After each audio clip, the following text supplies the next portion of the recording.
जो मेरा first question होने वाला है वो है हम लोगों का, एक मिनट, कि एंसेंट टाइम में गंगा के साउथ पार्ट को क्या कहते थे। तो देखिए, अगर मैं कुछ बिहार को ड्रॉ करूं रेक्टेंगुलर शेप में तो कुछ इस तरह का, और इसके बीच में अगर मैं गंगा नदी को बताऊं, समझिए कि बिहार के बीचों बीच गंगा नदी तो वैसे भी बिहार को बीचों बीच डिवाइड करती है, और एक जो है हमारा नॉर्थ बिहार हो जाता है ऊपर, और नीचे अगर आप आओगे तो साउथ बिहार हो जाएगा। ठीक है, और ऊपर हमारा नॉर्थ बिहार हो जाएगा। और मैंने आपको बताया था कि ऊपर जो हमारा तराई बेल्ट है because of the Himalaya plateau, तो जो नॉर्थ की तरफ गंगा नदी फ्लो करती है, और इसकी जो सहायक नदियां जो नेपाल की तरफ से आती है, हिमालय की तरफ से आती है, वो नदियां गंगा की सहायक नदियां बनती है। अगर आप ज्योग्राफी में जाओगे तो मेरा इस सेक्शन में नदियों वाला जो सेक्शन है, आप उसमें बिहार की कंप्लीट नदियों के बारे में जानकारी ले सकते हैं, मैंने वहां पे डिटेल से डिस्कस किया है। और तो ये सारी नदियां पेरेनियल होती है। पेरेनियल कहने का मतलब है कि इस नदी में 12 के 12 महीने पानी होती है, क्योंकि ये जो नदियां होती है नॉर्थ की तरफ से जो आती है, और जो गंगा की सहायक नदियां बनती है, ये नदियां पेरेनियल होने का वजह है क्योंकि ग्लेशियर्स है, ग्लेशियर्स पिघलते हैं, और उसकी वजह से पानी जो है हमेशा लगातार फ्लो में रहता है, और ये सारी सहायक नदियां गंगा को ज्वाइन करती है। साउथ से जो गंगा को ज्वाइन करती हैं, ये सारी नदियां जो होती है पेरेनियल नहीं होती है, क्योंकि ये जो एरिया है साउथ वाला, ये प्लेट्यू रीजन है। कंकरीले पथरीले जमीन है यहाँ पे, छोटा नागपुर का प्लेट्यू है, और अपलिफ्ट एरिया है, तो मिनरल से भरा हुआ एरिया है ये। तो यहाँ जो छोटे छोटे पहाड़ों से नदियां ओरिजिनेट होती है, वो रेनी सीजन में होती है, तो ये पेरेनियल रिवर वाला एरिया नहीं है। तो इसी पार्ट में, यानी कि गंगा के साउथ वाले पार्ट को जो है मगध कहा जाता था, जहां पे राजगीर वगैरह आज के टाइम में जो पूरा सेक्टर है बिहार का। तो इसमें क्वेश्चन पूछा है कि गंगा के साउथ पार्ट को क्या कहते थे, तो आपका आंसर होगा मगधा। और इस टॉपिक में आपका आंसर नहीं है, इसीलिए होगा answer E, none of the above. तो मगधा जो है गंगा के साउथ पार्ट को कहा जाता था। अब हम देखते हैं ओवरव्यू तक्षशिला, चोला और अनर्ता के बारे में। तो दोस्तों, तक्षशिला जो है ये इंडस और झेलम नदी के किनारे बसा हुआ शहर है, जो पंजाब प्रोविंस की तरफ था। साथ ही साथ जो चोल साम्राज्य है, ये गोदावरी नदी के किनारे बसा हुआ है, साउथ की तरफ अगर हम चलेंगे तो। और अनर्ता की बात करें तो ये वेस्टर्न साइड में, यानी गुजरात की तरफ था। और इस नदी, ये नदी हालांकि अब जो जगह था वो महाभारता पीरियड से लिंक था, तो याद रखिएगा अनर्ता का जो डिस्कस है अनर्ता जगह के बारे में, ये महाभारता के पीरियड्स के टाइम में भी मेंशन था, और ये गुजरात राज्य की तरफ था। सेकेंड क्वेश्चन देखते हैं कि when did use of iron begin in the Indian सब कॉन्टिनेंट। आयरन, जो आयरन है, लौ है, उसका जो इस्तेमाल है इंडियन सब कॉन्टिनेंट में कब किया गया। तो हालांकि देखिए, जो एक तो एक क्वेश्चन बड़ा अटपटा सा पूछ दिया उसने, जिस तरह से डेट यहाँ पे मेंशन किया है, आंसर इसका होगा नन ऑफ द अबव। और इस देखिए, इंडिया में जो इंडिया की हिस्ट्री के बारे में जब हमने जानना शुरू किया वैदिक काल वगैरह से, तो ज्यादा ज्यादा मैक्सिमम वो 3000 से लेके 3500 पीछे अगर हम जाते हैं, तब से इंडिया के हिस्ट्री के बारे में हमें सब कॉन्टिनेंट के बारे में जानकारी मिली। तो यहाँ पे जो आयरन की यूज भी सबसे पहली बार हुई थी, तो वो इसी पीरियड के लगभग में हुआ होगा, करीबन 3000 साल पहले।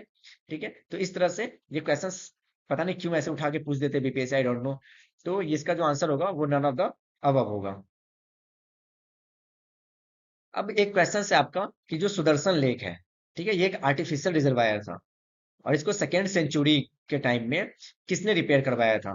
और ये इंस्क्रिप्शंस में, ये जो है एक रॉक इंस्क्रिप्शन में संस्कृत में इस चीजों के बारे में मेंशन है, किसके बारे में, सुदर्शन लेक के बारे में। तो याद रखिएगा दोस्तों, जो सुदर्शन लेक है ये आर्टिफिशियल रिजर्वायर है।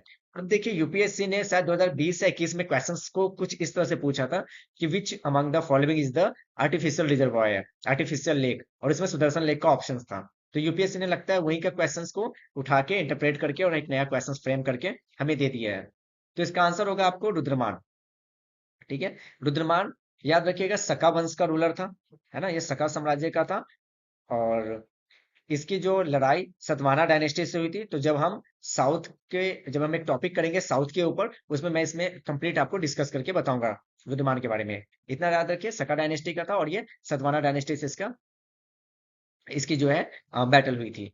तो रुद्रमान इसका सही आंसर है। रुद्रमान ने सुदर्शन लेक, जो कि आर्टिफिशियल रिजर्वायर था, उसको क्या करवाया था, उसने अपने टाइम में रिपेयर करवाया था। उसका जो जानकारी संस्कृत में इंस्क्रिप्शन में मेंशन है, रॉक इंस्क्रिप्शन के फॉर्म में।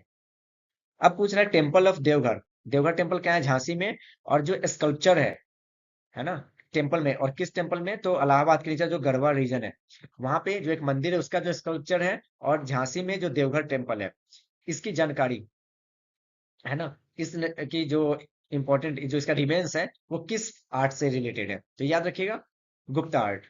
क्योंकि आप जब पढ़ेंगे, जब हम टेम्पल्स आर्किटेक्ट के बारे में पढ़ेंगे, तब हम पढ़ेंगे नगरा, ठीक है, जो कि नॉर्थ की तरफ का टेम्पल स्टाइल्स हुआ करता था, आर्किटेक्ट का फॉर्म था, और साउथ की तरफ द्रविड़ जो टेम्पल्स आर्किटेक्ट का फॉर्म था उसके बारे में। और गुप्ता आर्ट के समय में बहुत सारे मंदिरों को बनाया गया, तो ये जो मंदिर थे दोनों, वो किस से रिलेटेड है, गुप्ता आर्ट से। नेक्स्ट क्वेश्चन है आपका कि ये जो बैटल है, इसमें से दिए गए बैटल में से कौन सा करेक्टली स्टेटेड नहीं है, करेक्टली मैच्ड नहीं है, यानी सही मिलान नहीं है इसका।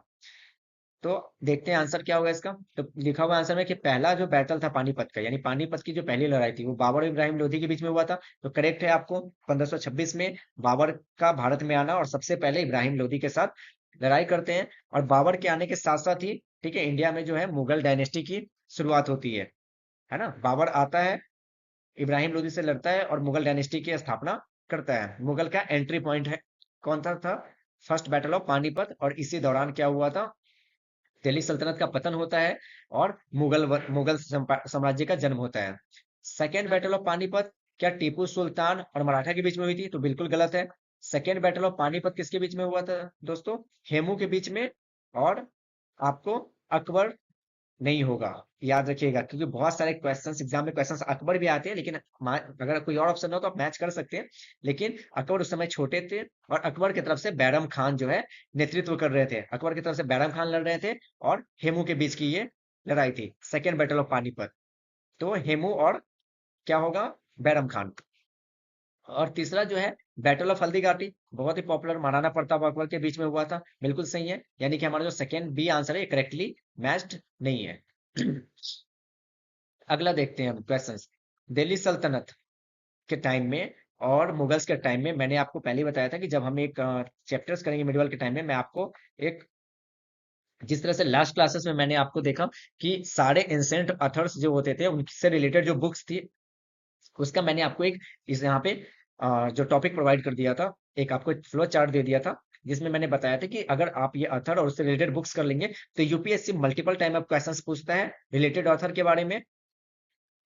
और साथ ही साथ यूपीएससी भी बार बार ये क्वेश्चंस पूछता है कि ये ऑथर्स और इससे रिलेटेड, ठीक है। तो वो अगर आप कर लोगे तो आपके एंसेंट के सारे राइटर्स ऑथर्स और उससे रिलेटेड बुक्स के बारे में जानकारी हो जाएगी। उसी तरह से हम दिल्ली सल्तनत और मुगल्स, ये दो पीरियड्स इंपॉर्टेंट है। और साथ ही साथ मौर्य चंद्रगुप्ता पीरियड्स के टाइम में भी हम देखेंगे कि उसके टाइम में भी जो एडमिनिस्ट्रेटिव थे वो काफी पॉपुलर थे। इसीलिए देखना उस समय के टाइम में, यानी एंसेंट में हम दो, गुप्ता प्लस मौर्य, और मिडवल के टाइम में भी दो चैप्टर, ठीक है। तो इस दोनों के बारे में, इस दोनों के एडमिनिस्ट्रेटिव सेंटर्स के बारे में बात करेंगे कि जो एडमिनिस्ट्रेशन संभालने का जो जिम्मेदारी दिया गया था, और बहुत सारे डेजिग्नेटेड होते थे, जैसे कि जो मंत्री होते थे, चौकीदार होते थे, कमांडर इन चीफ होता था, चीफ जस्टिस होते थे, उन सबको अलग अलग डेजिग्नेशन दिया जाता था।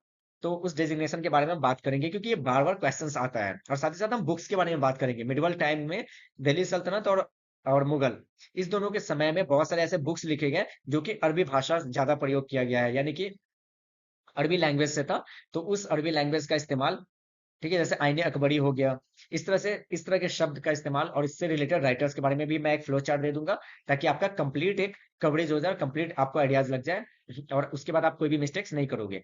तो मुकद्दम और चौधरी किसको कहते थे, तो विलेज हेडमैन को कहते थे, ठीक है, किसके टाइम में, दिल्ली सल्तनत के टाइम में। देखिए सेम क्वेश्चंस, यानी दो, अभी जो मैंने बात की वही रिपीट हो गया फिर, कि तबाकत अकबरी जो है किसने लिखा है, हालांकि अबुल फजल ने अकबरनामा, ये जिस तरह से अबुल फजल का अकबरनामा रिलायबल है, उसी तरह से उससे रिलायबल में एक और राइटर है, उससे रिलेटेड ये तबाकत अकबरी है। तो इसके राइटर्स के बारे में हमें जानना है, तो इसका राइटर कौन सा होगा, अब्दुल हामिद लाहौरी, ठीक है। तो मैंने अभी जस्ट बात की थी इसके बारे में कि मैं आपको फ्लो चार्ट दूंगा, जिसमें सारे राइटर्स, मिडिवल पीरियड्स के सारे राइटर्स और बुक्स होंगे, और मिडिवल पीरियड के सारे एडमिनिस्ट्रेटिव और उसके टाइटल्स, और साथ ही साथ एंशिएंट पीरियड के सारे एडमिनिस्ट्रेटिव और उसके टाइटल्स को मैं मेंशन करूंगा। नेक्स्ट क्वेश्चन है कि विजयनगर इंपायर जो था, विजयनगर इंपायर, इसके बगल में एक टाउनशिप बसाया गया था नगलापुरम, है ना, ये किसकी मदद के नाम पे था, जो क्वेश्चन है किसकी मदद के नाम पे। तो याद रखिएगा विजयनगर इंपायर की बात जैसे ही हम करते हैं तो हमारे दिमाग में टॉपिक आता है, क्योंकि बीपीएससी बार बार क्वेश्चन पूछा है कि यहाँ पे ऐसे ऑप्शंस भी है आपका, देखिए हरिहर बुक का कृष्णदेव राय, तो आंसर होगा आपका कृष्णदेव राय। कृष्णदेव राय ने अपने माता जी के नाम पे विजयनगर साम्राज्य का जब वो राजा थे, तो उन्होंने बगल में एक टाउनशिप स्टैब्लिश किया था, एक शहर का स्थापना की थी, जिसका नाम नगलापुरम रखा था। इनकी माता जी के नाम पे रखा गया था, ठीक है। तो हरिहर और बुक्का जो ऑप्शन है, तो ये दोनों आप जानते हो इसका ये क्यों फेमस है, और बार बार बीपीएससी में भी क्वेश्चंस पूछा गया है, यूपीएससी भी पूछता है कि हरिहर और Bukka is the founder of Vijayanagar empire. तो विजयनगर एम्पायर जबकि बहुत चर्चा कब आया, जब कृष्णदेव राय के टाइम में सबसे ज्यादा फ्लोरिश था, लेकिन हरिहर और बुक्का ने विजयनगर साम्राज्य की स्थापना की है, ये याद रखिएगा। और कृष्णदेव राय ने अपने माता जी के नाम पे नगलापुरम शहर को बसाया था। और याद और हम जब संगम डायनेस्टी पढ़ेंगे तो हमने देखेंगे कि तीन डायनेस्टी जो बहुत ही फ्लोरिश था, जो तीन डायनेस्टी के बारे में हम जानते हैं, तुलुबा, सुलुबा और अरिविदु। तो याद रखिएगा जो कृष्णदेव राय थे, ये तुलुबा डायनेस्टी के थे, ठीक है। तो इस तरह से 69th बीपीएससी 68 बीपीएससी का जो कुछ क्वेश्चंस थे एंशिएंट और मिडिवल के, मैंने बस वो डिस्कस किया है। मॉडर्न के लिए हम कंटिन्यू एक सेक्शंस बनाएंगे। अभी हम एंशिएंट और मिडाइवल के कंटिन्यू सेक्शंस कर रहे हैं, और फिर हम जो है मॉडर्न हिस्ट्री के लिए कंटिन्यू एक सेक्शंस करने वाले हैं, ठीक है। 68 बीपीएससी के बाद का जो क्वेश्चंस है, ये हम नेक्स्ट वीडियो में डिस्कस करेंगे। तो इसी तरह से अगर आप जिस तरह से मैंने आपको बताया दोस्तों कि मैं दर्स आईएएस में जा चुका हूँ, और वहाँ पे मैं यूपीएससी और बीपीएससी और बाकी स्टेट पीसीएस के बच्चों को एथिक्स करवा रहा हूँ। साथ ही साथ मैं फिलोसफी ऑप्शंस को भी डील करता हूँ, क्योंकि मेरा फिलोसफी बैकग्राउंड है, आप लोगों को पता होगा, जिसमें मेरी मास्टरी है। उसके साथ साथ मैंने आईआईटी बॉम्बे में भी उससे रिलेटेड इंटरव्यू दिया हुआ है, हालांकि मैं इनरोल नहीं हुआ। उसके बाद मैंने आईआईटी गेट और यूजीसी नेट मल्टीपल टाइम मैंने क्लियर किया हुआ है फिलोसफी में। इसलिए मैं एथिक्स, एसे और फिलोसफी, इस तीन पेपर को डिटेल में डिस्कस करता हूँ, पढ़ाता हूँ यूपीएससी और बीपीएससी बच्चों को। साथ ही साथ मैं दर्स आईएएस एकेडमी में बीपीएससी में और यूपीएससी बाकी स्टेट पीसीएस के बच्चों को हिस्ट्री और सोसाइटी का सेक्शंस भी करवा रहा हूँ। तो अगर आपको मेरा क्लासेस पसंद आ रहा है और आपको किसी भी तरह का हेल्प चाहिए, तो आप मेरे लिंक डिस्क्रिप्शन के नीचे जाएंगे तो मेरा ईमेल आईडी मिल जाएगा आपको, और नंबर होगा, तो आप उस पर कांटेक्ट कर सकते हैं और मेल करके मुझसे कोई भी इंक्वायरी ले सकते हैं। और किसी भी तरह के मेंटरशिप के आपको अगर नीड पड़ती है, तो आप बिल्कुल कांटेक्ट कर सकते हैं, ये बिल्कुल फ्री ऑफ कॉस्ट है।